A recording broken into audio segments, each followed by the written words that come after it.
fans and all my listeners. Welcome to another edition of FMW Live on YouTube.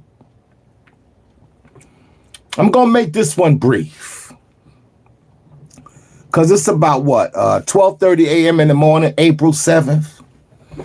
I just had to come share a little something that was on my mind with my people.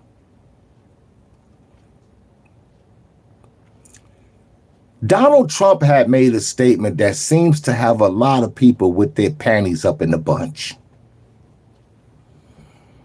You know, but it seems like a lot of times we take a mountain and make a mountain out of a molehill. That's what I'm trying to say. We make a mountain out of a molehill. And I'm not a political guy. You know what I'm saying? I'm just a truth teller. You know, I say it like I see it. And I'm not afraid to call a spade a spade. I'm not afraid to call a fool a fool. I'm not afraid to call a dummy a dummy.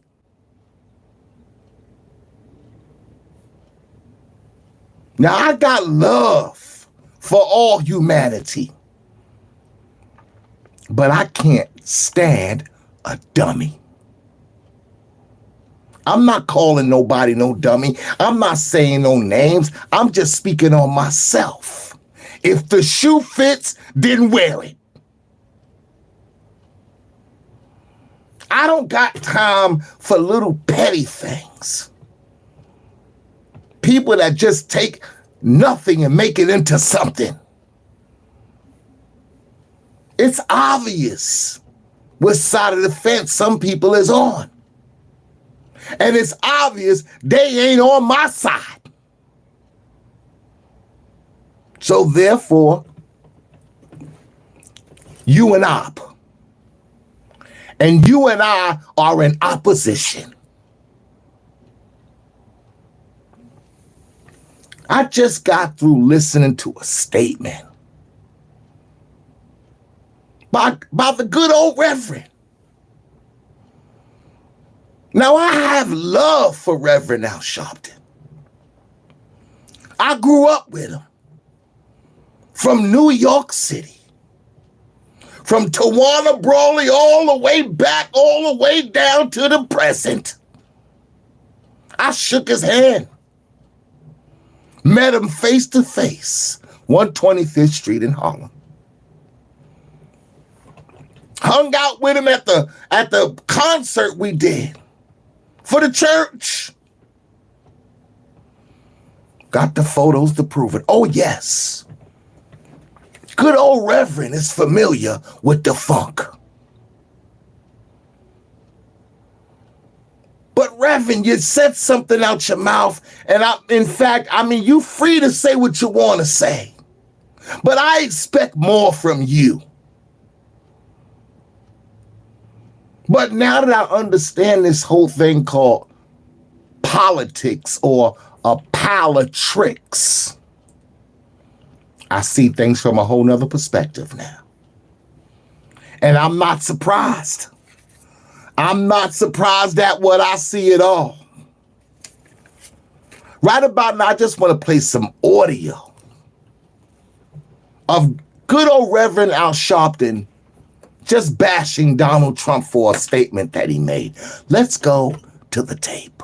I repeat, the insult of saying that black voters would in some way be enticed to support him because he had a mugshot like all of us are criminals, or to say that because he has 4 indictments, one of which, or really 2 of which, both Georgia and the federal, around him trying to rob votings when we had to fight. People were bloody, beaten, and killed to get us the right to vote. And one of his supporters got on Fox News saying, blacks love him because of the sneakers. So let me get this right. He didn't support George Floyd Justice and Policing Act, Biden did, and signed an executive order. He didn't support the John Lewis Voting Rights Act. But we're supposed to go for sneakers and a mugshot. And those blacks that are standing there with him, have you no shame? Have you no shame? Oh man, oh man. Okay.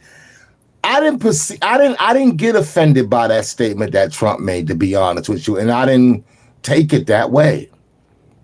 I didn't take it that way at all. You know, as far as the photo was concerned, I just thought it was a thing where, he was implying that, hey, look what they're doing to me, the same thing that they've done to you. So y'all should be able to identify with the injustice that's going on right before your faces. That's pretty much what I got out of that. And like the brother said the other day, he was like, yo, Trump just found a way to pay that money back, man. And yo, if he came up with sneakers and people bought them and he paid off the fine, yo, that was genius. And yo, what can you say? Hey, it is what it is. But several civil rights leaders and Black American advocates, they stand on the Democratic movement. They stand on the Democratic policies and they stand with the Democratic agendas. And they've been doing it for a very long time. I'm talking about civil rights leaders like Rev Al Sharpton, who stands firmly on the policies of the present administration. He's down for what they down for. He gets down for the get down. Now, the Black condition today is in utter chaos and neglect. And it's been this way since the Obama administration. Ain't nothing changed for Black folk that much. And when we had someone who was in a position to make change, they didn't do it.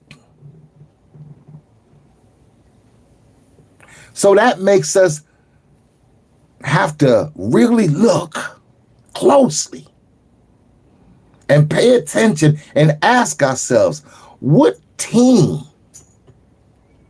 are these civil rights spokesperson really on?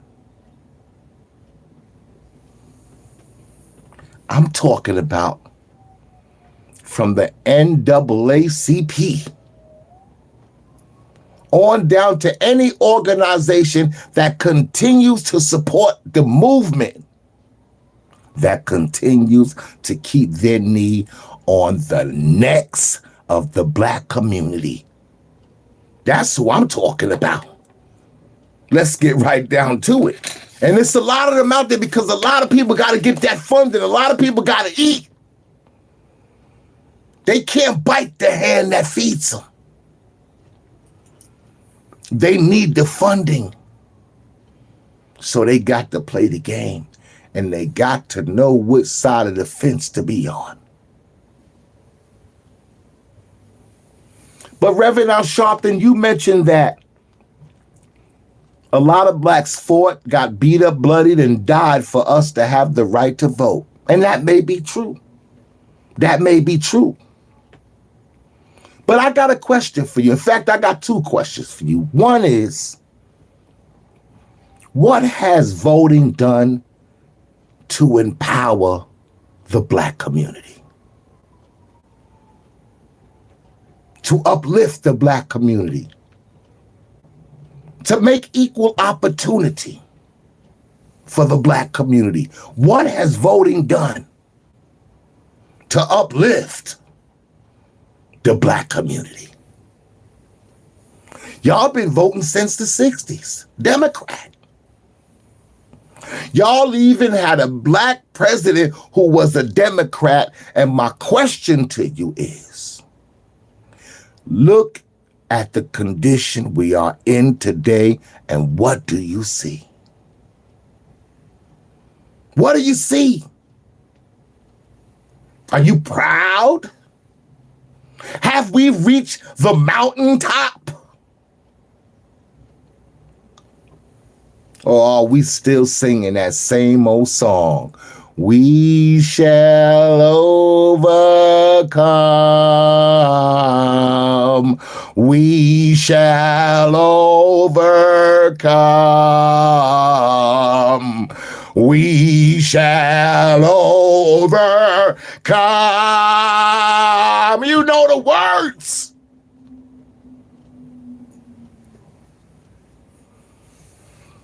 My second question to the good old Reverend.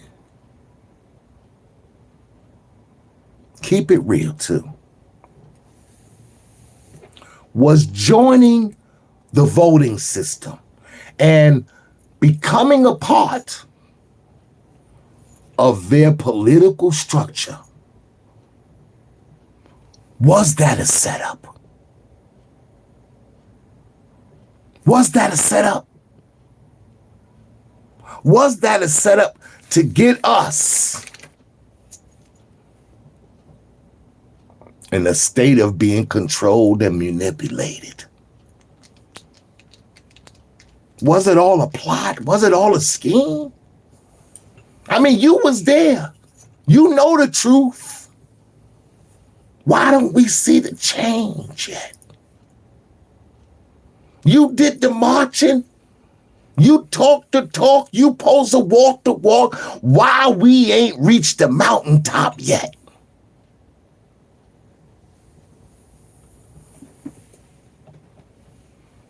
If the Black American community is displeased, if the Black American community is outraged, angry, disappointed, and feeling disregarded,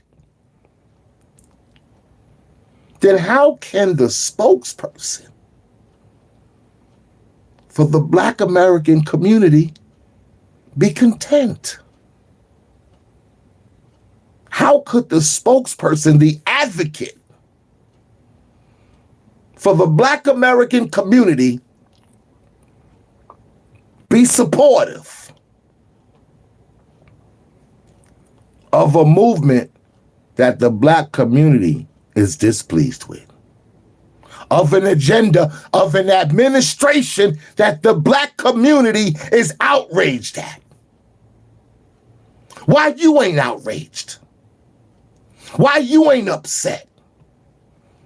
Why you ain't pointing the finger? Why you ain't naming no names?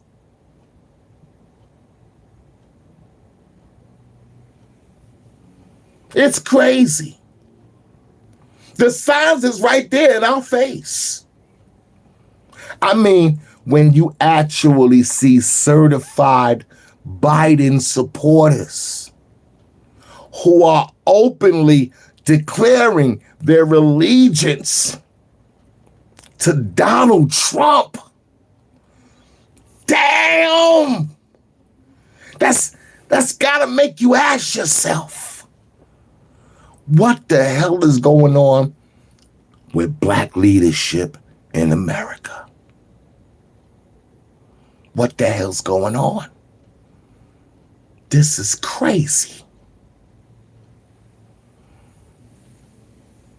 Gotta ask yourself, why are Black leaders, advocates, sponsors, civil rights spokespersonnel, why are they still riding the same old traditional wave?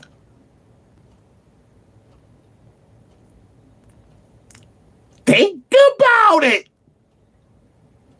I'm out.